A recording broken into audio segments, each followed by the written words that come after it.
It's a reckoning across South Korea. Real lives, photos of real people, twisted and exploited through AI.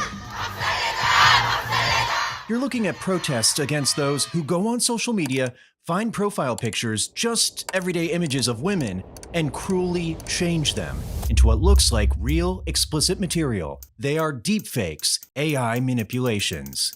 There were lots of terrible images and then my face edited onto them. This is Ruma. She asked us to use her alias and silhouette her interview to protect her safety and privacy. Ruma is a former student at the prestigious Seoul National University, and she told us how she found out on her phone that this kind of AI crime happened to her. I think I was having lunch with my mom, and then my phone started ringing. The burst of messages and photos, I was like bombarded with all these images that I had never imagined in my life. Ruma says she saw that fake nude photos of herself were shared on the messaging app Telegram. They were in a chat room where AI deepfakes were encouraged by dozens of anonymous users. My whole body started shaking so bad. Ruma went to the police, but she also went to cyber activist and journalist Won Eun-ji. Won is renowned in South Korea for investigating cybercrimes, and Ruma asked Won to find who made the explicit deepfakes. Won asked us to pixelate her face so she can keep working undercover.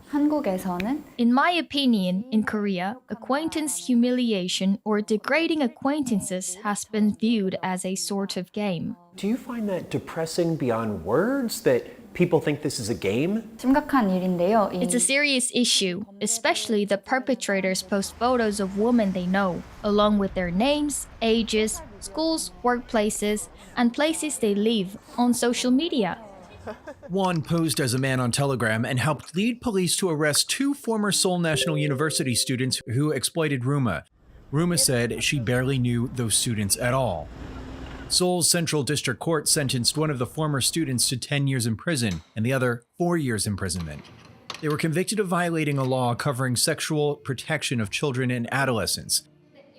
Seoul National University said, quote, "The school will strengthen preventative education to raise awareness among the members of the university about digital sex crimes and do its best to protect victims and prevent recurrence." The deepfake crime is very serious in Korea, but it's not taken seriously in Korean society. Kim Nam-hee is one of South Korea's lawmakers who passed stronger penalties in September to fight the crimes. The maximum prison time is now 7 years, up from 5 years for anybody convicted of creating non-consensual deepfake explicit images with the intention of distributing them. Do you think that that's strong enough? Personally, I don't think increasing sentences is the only solution. What's been problematic is that investigations and punishments have been passive until now. Only 20% of those indicted for deepfake crimes have actually received prison sentences. Telegram announced its moderators are removing explicit deepfakes, and the app is sharing data with authorities to remove and target illegal activity. In a breakthrough, Seoul police said help from Telegram led to the recent arrest of a man who allegedly masterminded the exploitation of more than 200 people since 2020. For the victims and how they recover, Ruma tells us deepfakes reshaped how she sees the world and how she sees herself. My whole personality changed, I think. I was much more outgoing, much more sociable, but after the incident, I had to kind of retreat to myself and to feel safe.